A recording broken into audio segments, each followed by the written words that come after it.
I'm a trainer for AWS. I'm Spanish, living in Paris. I came to Paris for love. The love went away, and I remained in Paris. Yes, it's a sad story. So I started my IT career very young. My father brought me a computer, and it was love at first sight. So it was a fantastic machine, and since then I've always been involved with computers, more with the physical side of computers. So what you can touch more than the software side of things. But obviously, seeing how the industry has evolved, nowadays everything is software. So I'm on the software side of things. Um, and a few years ago, I discovered the cloud, what can be done with the cloud, and it was love at first sight once again. And I'm quite passionate with what I'm doing, because I feel that cloud technology, especially obviously AWS cloud technology, it's very very nice. Uh, Tim, I'm hearing you tipping on the keyboard. If you can mute you, it's will be nice. By the way, I'm going to show you an overview of AWS services for around 40 minutes, and I plan on having 15 minutes for a Q&A at the end. So during the presentation, if you have questions, you can ask them. Please use the chat window. Okay, my colleague can start to answer questions on the chat. If you want if you prefer to speak, wait till the end, the last 15 minutes to ask the questions. I'm going to show you an overview, then I'm going to go to a few services that I feel are really important. Is a refresher. You might know most of I'm saying, but if something that I say is new for you, or if something that I say you don't understand, don't hesitate to ask questions. We are here for you. We are here to explain things to you, to teach you. So go ahead. Okay, no problem. So let's begin. Overview of services. Address, we have a lot of services, really a lot, and services are quite deep.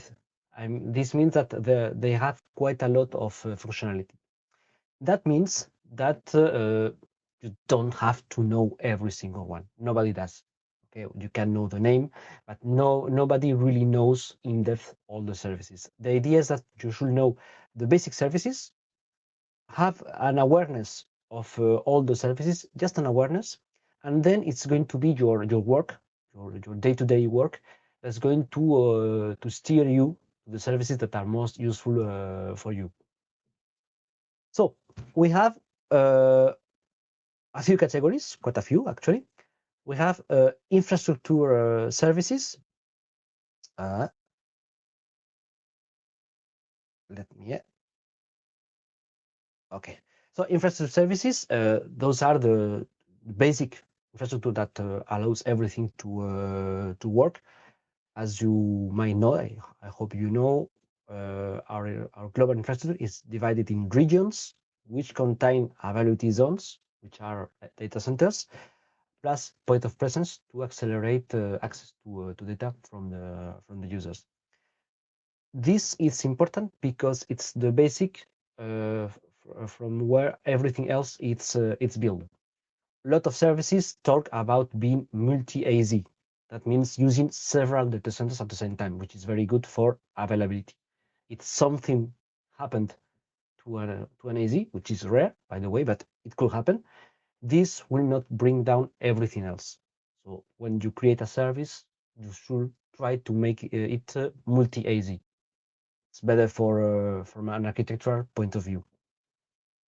Over this infrastructure, there are core services that are built upon it. compute services, so servers, also containers, also some serverless compute systems like Lambda. We're going to talk about it later on. Storage. A server without storage doesn't do anything. So we need also storage. We need to communicate servers between them and also with the internet. So we have networking services. On those servers, we can also install databases, but we can also have managed database services. This is very nice, but we need to secure everything, because if what we create it's not secure, it's not good. Security is the basic thing when you create an architecture.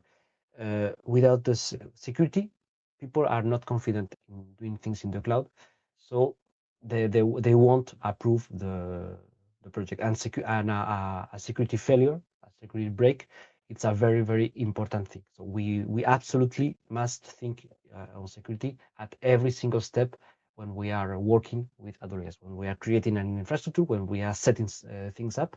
Very important. So quite a lot of services. You need to know the basics ones. So identity management, IAM. There is a microphone open. Was Sai? Oh, okay. We have services to store keys that will be used to cipher things. And then we have services that can allow customers to secure their infrastructure, because we do secure our low-level infrastructure, but customers must secure also what they do with us. To manage everything, we have quite a lot of management tools. Again, you don't need to know all of them. You need to know that the fact that they exist.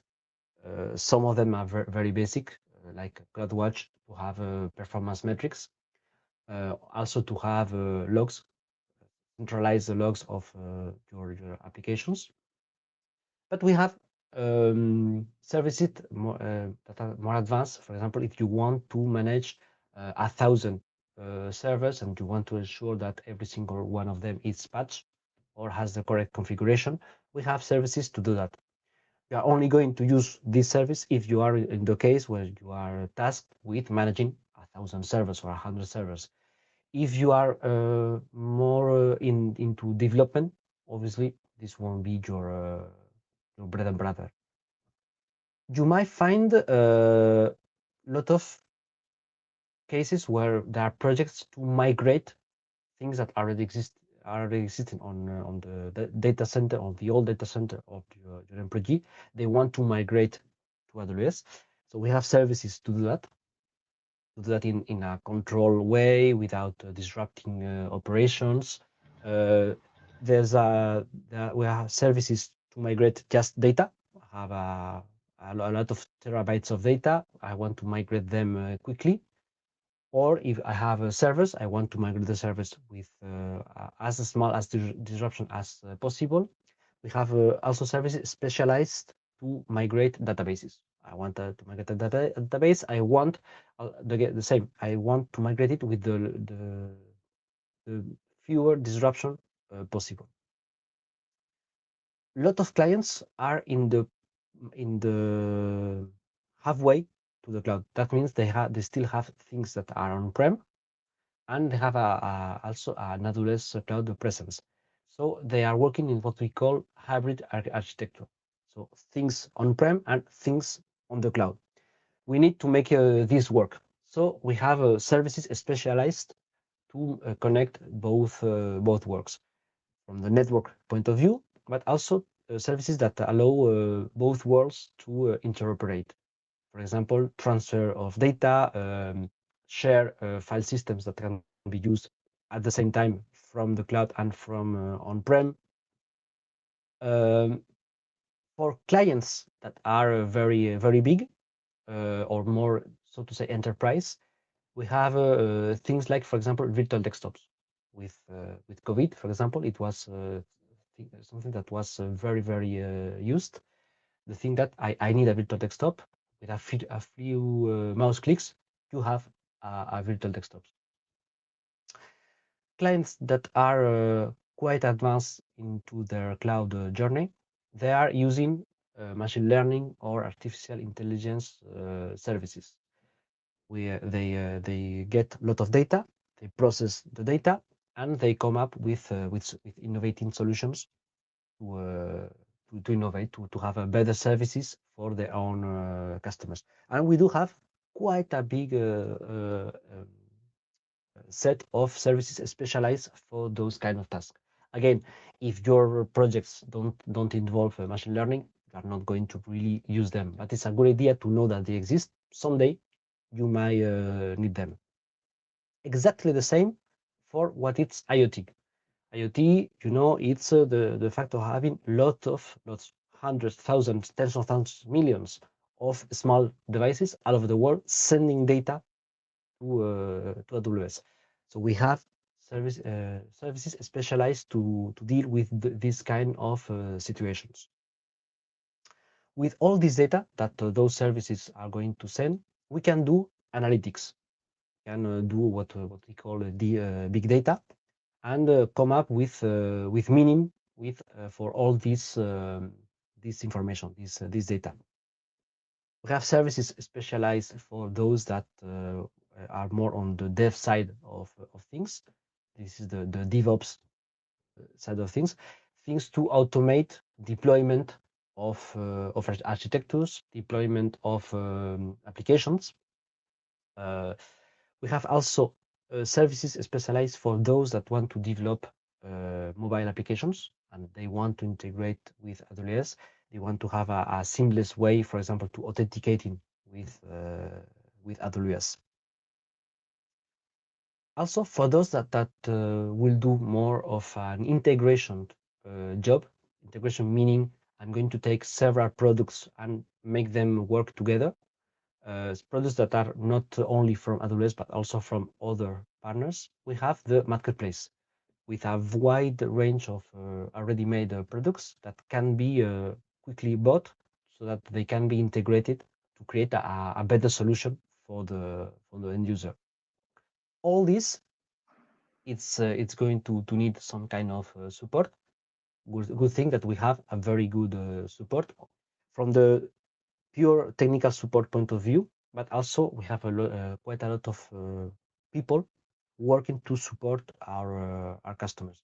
We have solution architects, we have programs, so that if a customer or a partner needs help with one particular problem or one project, we can help the customer.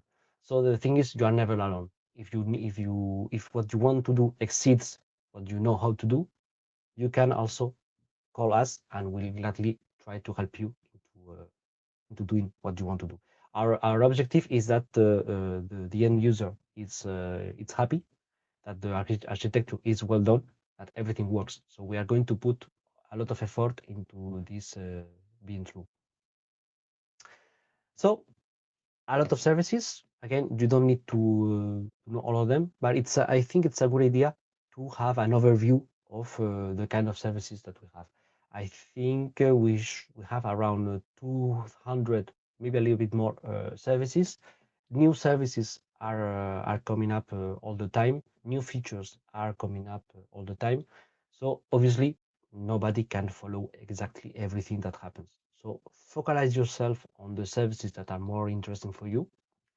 Try to be always up to date on what's happening, because new features will, for example, open new opportunities, will allow you to do things faster, easier, cheaper, which is always something that your employees will like. If you come with a better solution than what they have, they will be happy, and it's going to be a nice project, a nice thing to do. So this is the products at a glance. Let's get into more detail for a few services that are the basics ones. Classified into 6 categories. You need to know a few compute services, a few storage services, a few networking services, a few database services, a few security services, and a few management services. let's start with the compute services. The basic one, I'm sure you already know it, is EC2. EC2, it's a way of providing servers to do whatever you want inside the cloud. So it's the most versatile way of doing whatever you want into the cloud. Very easy to use. You launch an instance. Well, you have to select the instance that you want to launch. You launch it. You wait a few minutes. You can connect to this instance and use the instance. Install whatever you want and do whatever you want. It's the easiest way of doing things into the cloud. To select an instance, you have to bear in mind that we have a few kind of families of instances depending on what you want to do.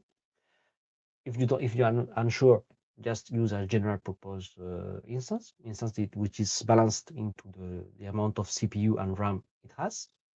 If you know that you're going to use more compute, use a compute optimized instance. For example, if you are going to do a batch processing or high performance computing, something like this.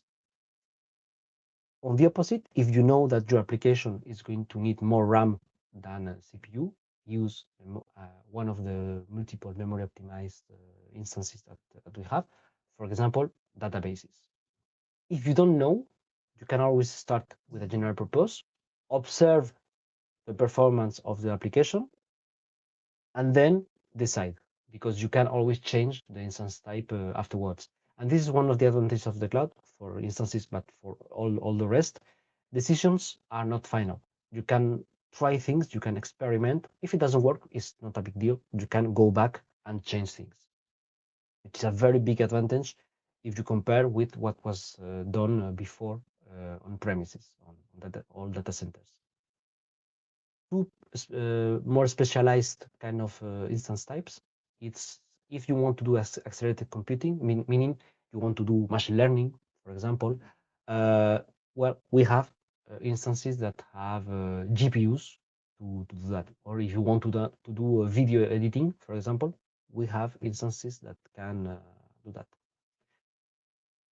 To finalize, we have instances that are storage optimized. That means that they can access more storage, faster storage.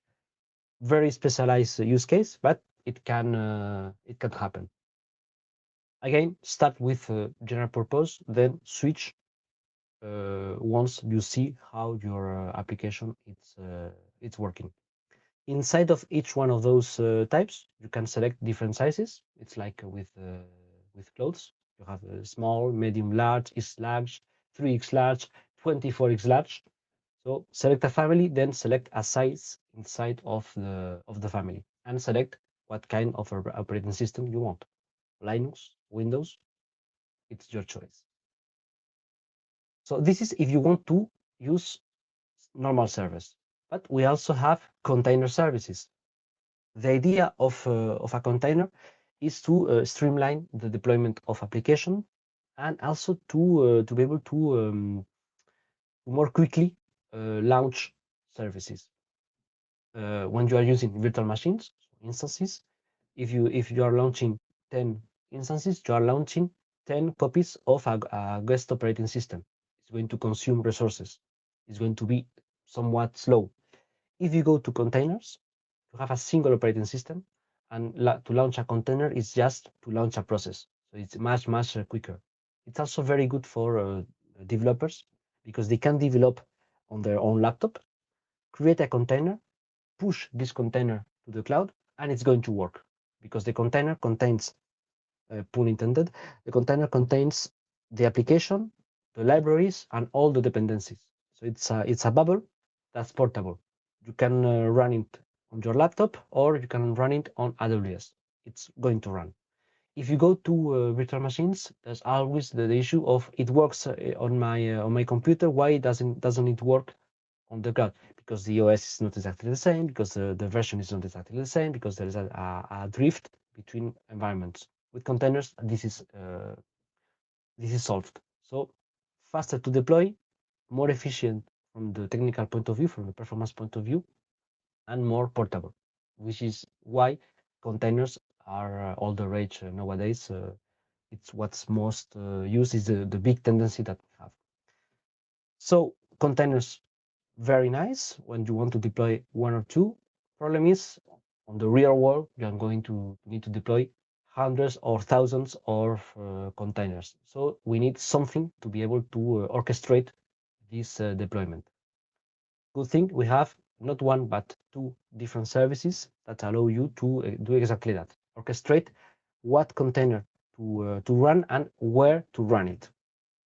So with ECS or EKS, you can run containers at scale and delegate those kind of decisions to the system.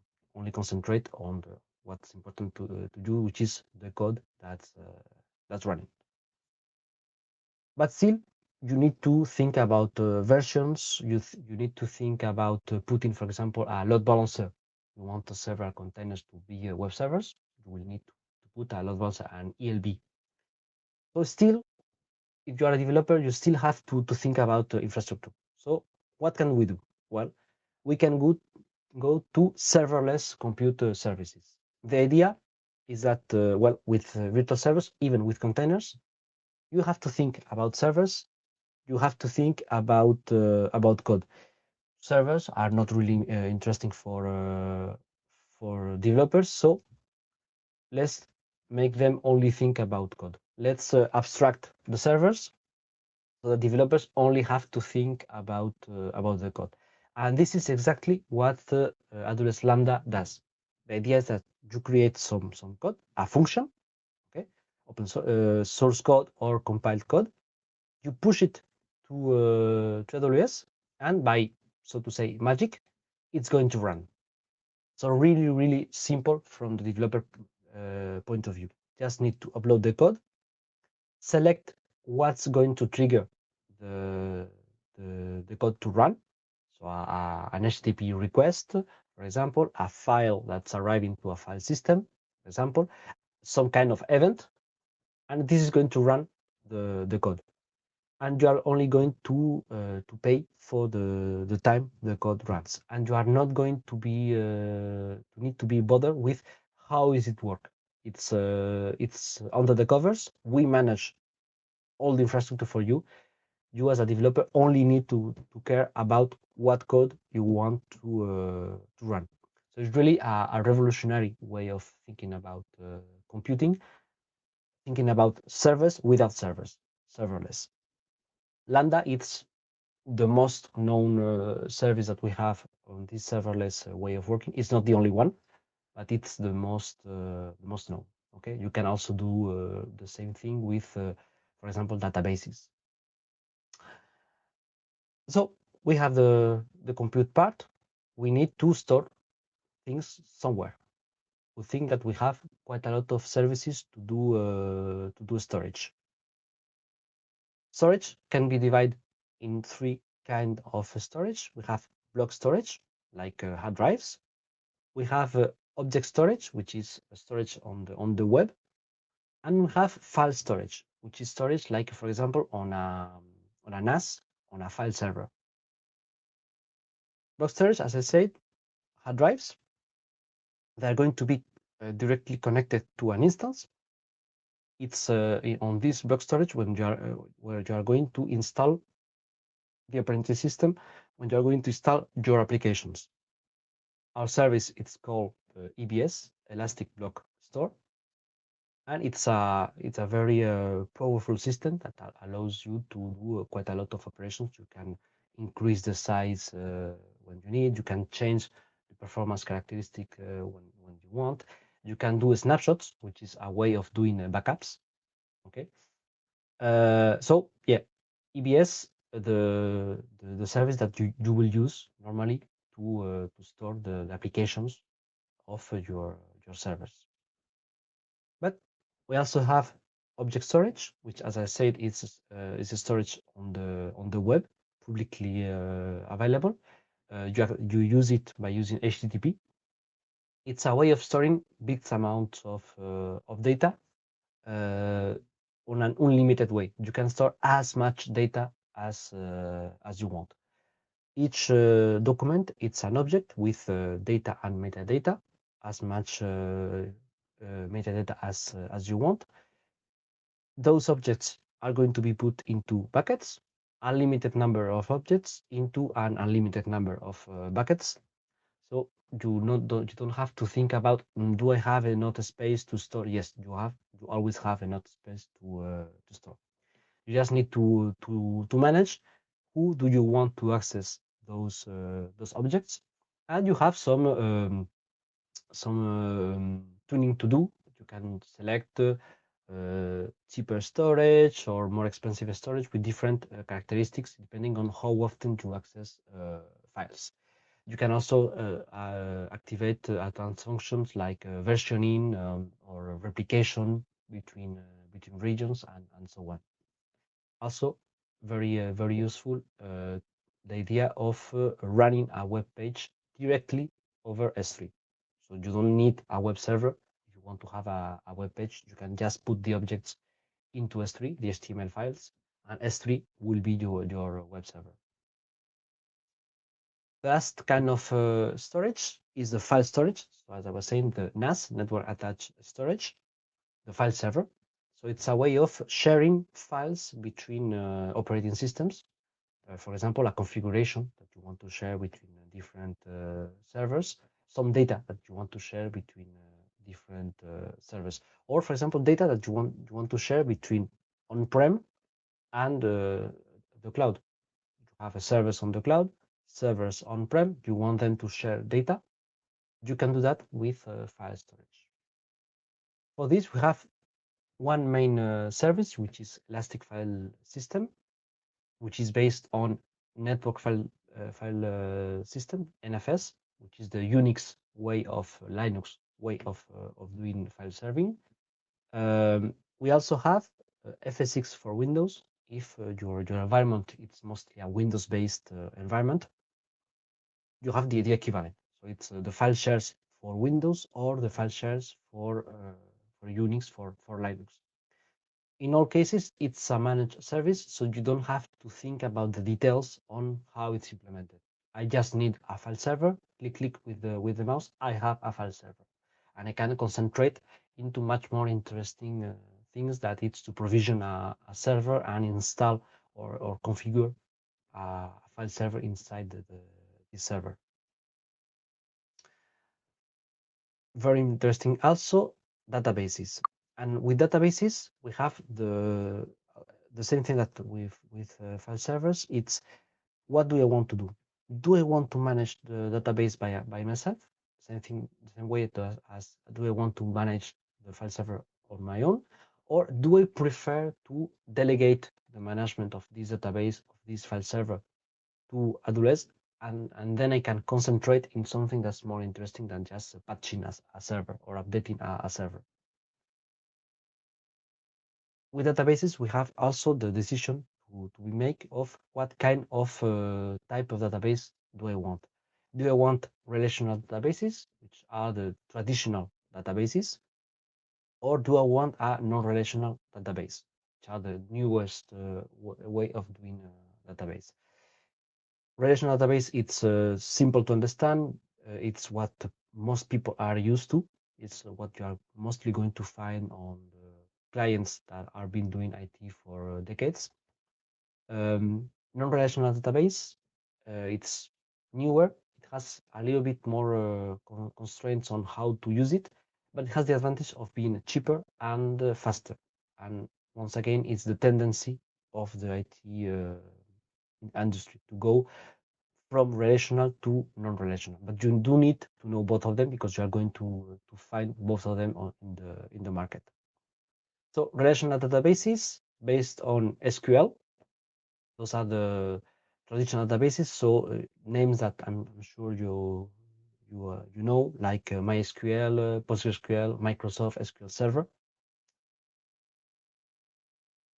that you can install on a server. Of course, you can do the full installation, but it's normally much better to use the managed service, which is called relational database service. In that way, we are going to operate the database for you. We are going to do all the undifferentiated work for you, meaning patching the server, meaning patching the database engine, meaning configuring backups, configuring replications, failovers, those kind of things.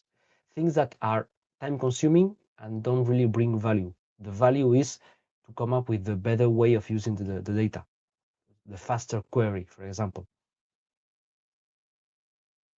If you are using a data model that can go to a non-relational database, we obviously have also non-relational databases. Non-relational databases or NoSQL databases are the ones when you have a key and a value. You ask for a key and it gets you back the value that can be as complex as you want. Our main non-relational database is DynamoDB, serverless, so you don't have to think about how much CPU RAM I put into the database. Think that something that you do have to do with relational databases. You have to think about how big I want the database. Nothing like this with DynamoDB. It's going to automatically scale to as big as you need, to really big amount of requests. And those are the basic services that we have for databases, but not the only ones. We are lucky that we have quite a lot of different databases available for different use cases. It's a good idea to be familiar with the different kinds of databases that can be very useful in particular cases. But they are mostly going to be relational and non-relational. And okay, quite a lot of things. How do I supervise? How do I monitor everything? Well, I need to watch what happens on the cloud. I need Amazon CloudWatch. This service is going to do what the name implies. It's going to be able to allow you to monitor what's happening on the cloud. Performance, from a performance point of view, CPU usage, RAM usage, disk usage. It's also going to allow you to consolidate logs from your application. You can send all the logs to a central repository where you can do a request and do a correlation. Oh, I see that at 3 p.m. a lot of errors that correlate with quite a lot of CPU consumption. Oh, maybe those two things have something to do. Let's dive deep into the logs to see if maybe the server is it's overwhelmed and it's not able to cope with the load, for example. Very interesting also the ability of CloudWatch of generating alerts when some threshold is crossed. For example, if more than 70% of CPU is used for more than 10 minutes, let's raise an alarm. This alarm can do whatever you want. This alarm can, for example, scale the architecture by adding more servers to cope with the additional load. This alarm can also execute code that you decide, and this code can do absolutely everything that you can imagine. The alarm will launch a Lambda function, and the Lambda can do absolutely everything. So the imagination, it's the limit. Really powerful tool that you have here of integrating Lambda with alarms from CloudWatch. And well, CloudWatch will give you some very nice dashboards. You can create the dashboard as you like. You can have a dashboard by application. You can have a dashboard by kind of resource. For example, I want a network dashboard. We'll get network performance from all the different systems, or a disk storage dashboard, disk performance from all the systems. You can also do it by environment, by whatever you can come up. Okay, so really flexible to be able to supervise and to monitor what happens into the cloud from a performance and log point of view. We have a complementary service, which is CloudTrail, which is going to trace everything that happens on the cloud from the API point of view. That means every time that someone does something, log into AWS, create a resource, modify a resource, delete a resource, whatever.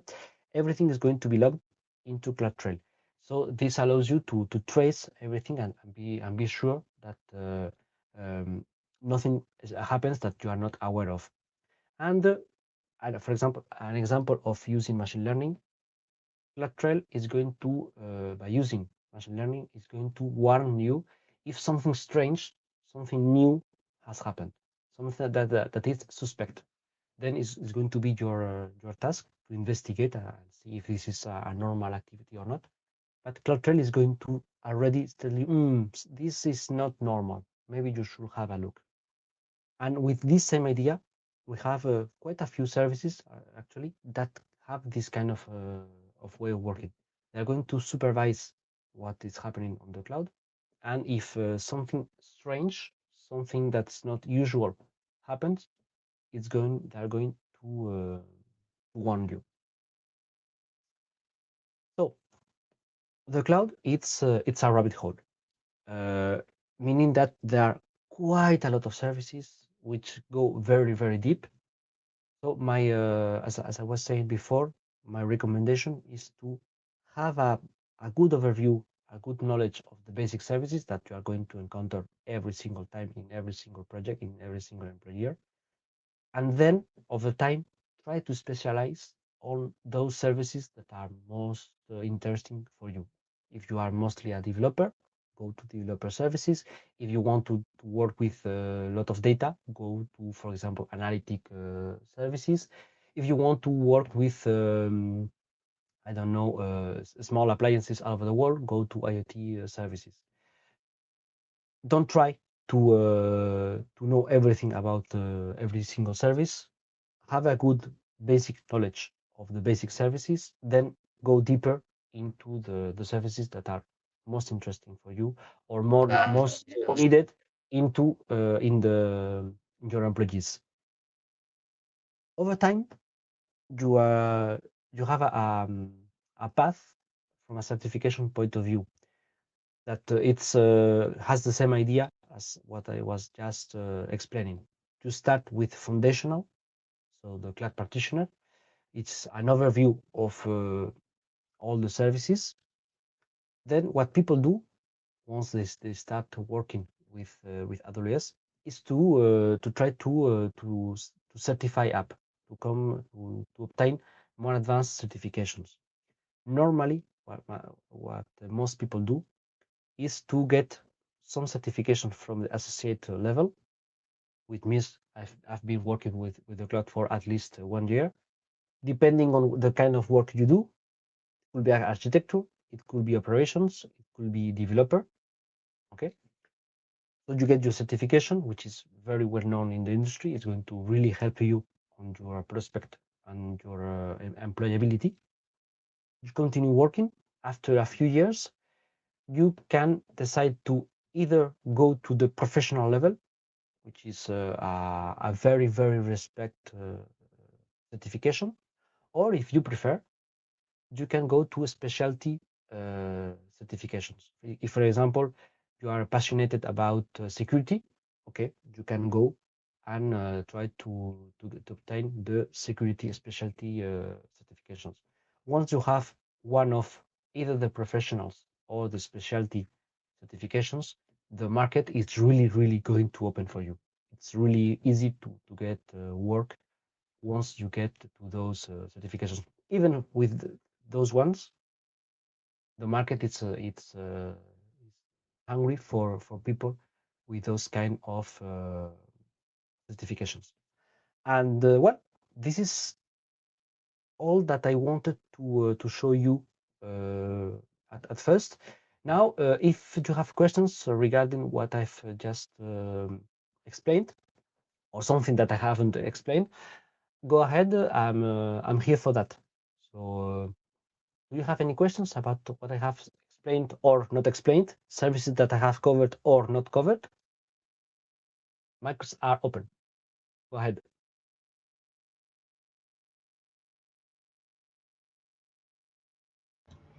Hello, this is Wendy McCoy, and I am calling in from Richmond, Virginia. Hello. Hi.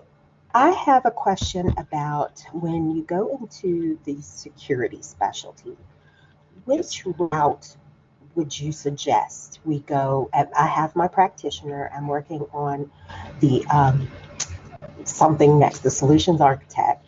What what direction would I go for security specialty? Okay, okay. My recommendation, again, it's a recommendation. We are not mandating anything, but Right. what but normally works better is to get, for example, the architect, solution architect, associate architect certification, then go to the security.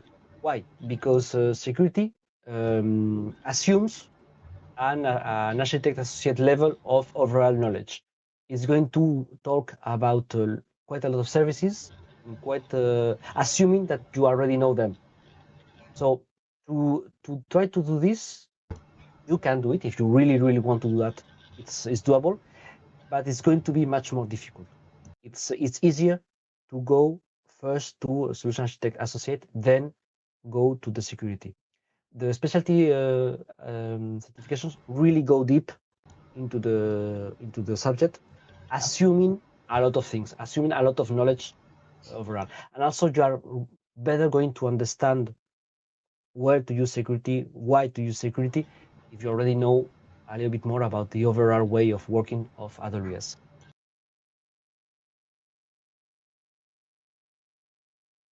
I hope I answered you.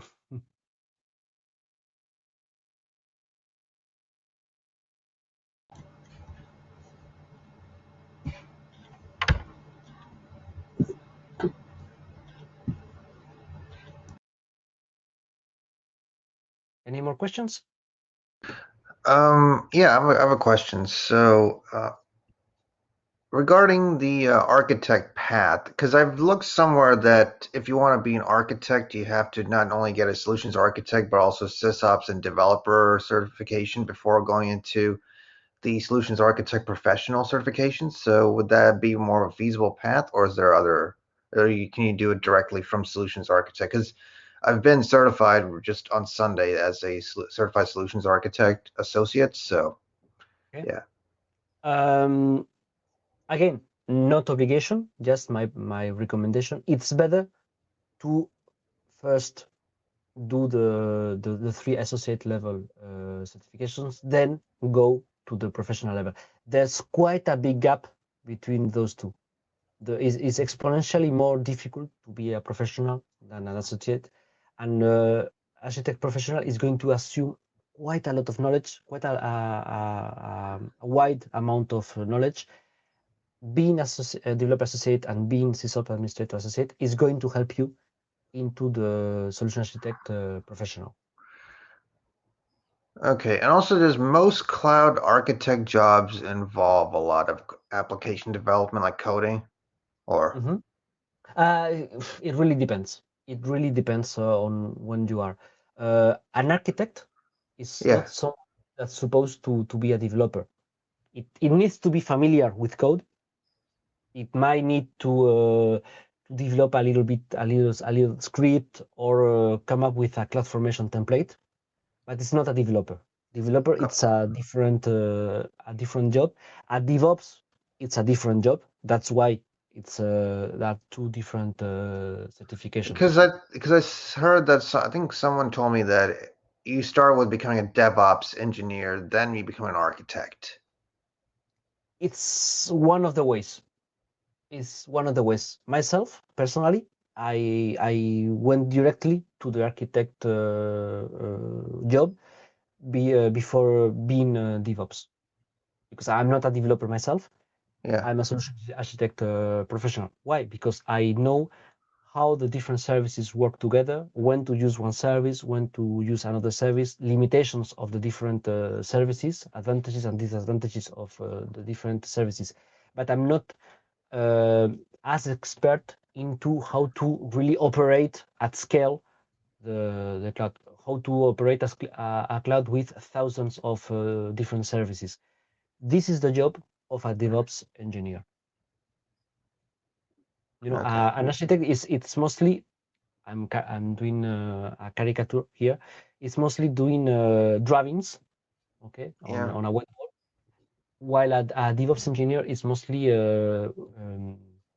coding on the computer and fixing problems. You know, those are complementary, and Yeah. the most breadth of knowledge you have. I mean, if you can have both, it's better. You are going to be a better architect if you know how to operate things, and the other way around. You're going to be a better DevOps if you know how architecture works. But those are two different jobs. And what would be let's just say if you want to become a professional architect, what would be the timeline to get there? Because okay, starting from becoming a solutions architect associate to professional.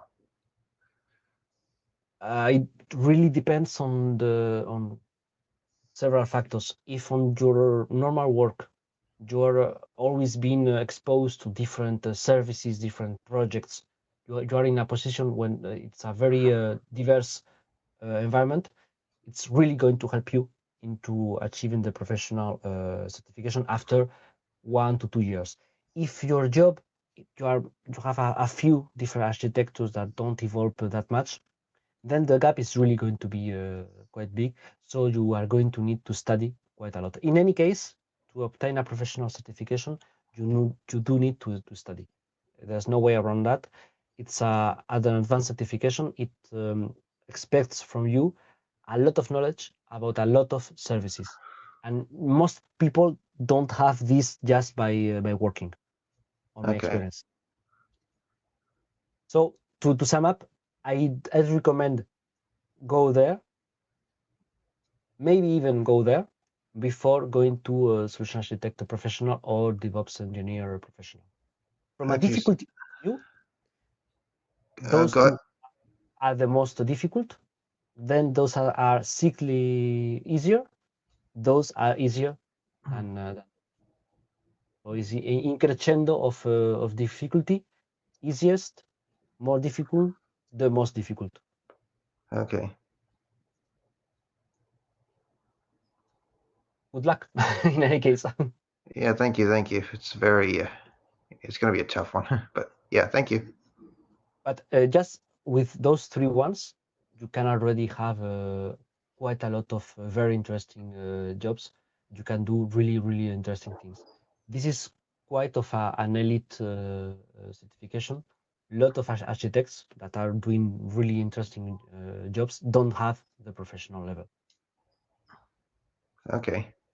So don't be too don't feel too pressured to get the professional. Get associates, experience yourself. So which one Learn would be out of okay? Sorry, I was just gonna say between developer and sysops, which one would be the less difficult one? uh it depends. If you already got the architect, Yeah. the easiest one is the sysops, because there's a lot of overlap between solution architect associate and sysop associate. So Okay. from I think I this, heard that in sysops you're gonna have to I think present a proper solution or something. I heard like a um, or is it no, all no, multiple choice questions? it's all multiple choice. It's all multiple choice. And from personal experience, once I got the architect associate, to get to the SysOps administrator associate, it was quite easy. It was like 1 2 weeks of study. I was able to pass the SysOps administrator associate. The developer associate, it's a little bit more complex because it's a different set of skills. It's Yeah. farther away from the two others. But again, if you are most interested in the development, if you are always doing CI/CD and things like this, maybe it's going to be easier for you. It Okay. also depends. It also depends on your particular profile. Okay. And also for the developer certification, do they quiz you on what on a particular language or like No, whatever? Okay. no. You are not. You don't need to be a developer to get the developer associate. You need to understand how to develop for AWS. I mean, you need to know how DynamoDB works from a code point of view. The Yeah. API, for example, you need to know all the code a suite of services called start, code build, code deploy, for example, because those are very much on the exam. So it's from an API point of view for DynamoDB, SQS, SNS, Yeah. and also the developer suite of services that Are you talking about the SDKs? not SDK, but for example, how to most optimally use SQS. Okay. Between What about even Lambda? Lambda, yes. Thanks for reminding me. Yes, Lambda, you need to know how Lambda works deeply. Yeah. No, they're not going to It's ask not you to read code in Lambda and tell me what it does, but they're going to ask you, okay, why is this Lambda not working, or what's the most optimal way of working with Lambda? okay. Got it. Also, because Lambda is, I mean, I think they would not question like, okay, what is Lambda is a serverless code deployment system, but they were just going to give you more of an in-depth explanation. You have to give it more like, okay, you have to think more deeper and provide the better solution to that problem. Exactly. Okay. Questions of why use container and not Lambda? Why use Lambda and not container from a developer point of view? Lambda is 15 minutes, so if you need code that's going to run more rapidly, you need it's to fast. It's faster and cheaper. For example, those are the kind of things you need to know for the deployer associate. Exactly. Okay. How to make Lambda and SQS work? The dead letter queues from SQS in Lambda. If Lambda doesn't work, it's going to go to a dead letter queue. Those kind of integrations between Lambda and the other services. But again, it's from an AWS point of view. We're not going to ask you to code, to develop. Yeah. Okay. Thank you. You're welcome. Hey Miguel, Nigel here. Just a quick question regarding the advanced networking specialty. What would you say is the best path to get towards that certification? The answer is the same that I gave before. What I did, because I am advanced networking specialty certified, what I did was to get those three, then get this one. Right. Okay. From experience, for this one, if you are a University associate, it's enough to be able to start studying for the advanced networking specialty. But you absolutely must know your basic network theory inside out. It's a hard one. So everything that has to know with routing, switching, IP, firewalling, those are the basics that you need to know before trying to study for the advanced networking specialty. It's going to cover direct connecting very much deep. What else is going to be? VPNs, for example, peering between VPCs, subtleties about how IPs are assigned to instances and so on. So it really goes deep into low-level AWS networking. It's a very interesting one because it's also very useful if you are working with customers that are on an hybrid model. If you have on-prem and the cloud, then you need network between both of them. So it's very useful if you are on this kind of situation. Thank you very much for that. You're welcome. One last question.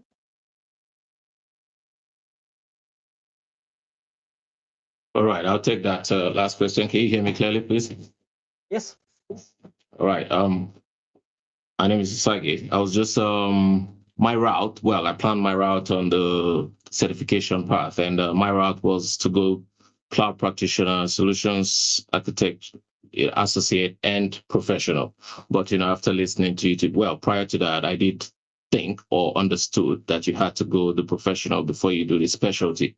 But it's interesting for me that you said you can just do the associate and go straight to the the networking, and you said it's kind of easier anyway. So the networking, and I'm looking to do the security and the networking is before the professional certification. Is that a clever idea? Do you think? I think it's the best path. Once you have done networking and security, you are halfway there to get the professional. All right. Because okay. On the professional, they are going to ask you for things that are on the advanced networking specialty or security specialty, plus other things, obviously. Okay. All right. Okay. Yeah, sounds good. I mean, I appreciate your inputs today. Kind of guided me a bit better. Cheers. You're welcome. So, well, it's the time. I hope it was interesting for you. I see that the certification part, it was the most interesting part.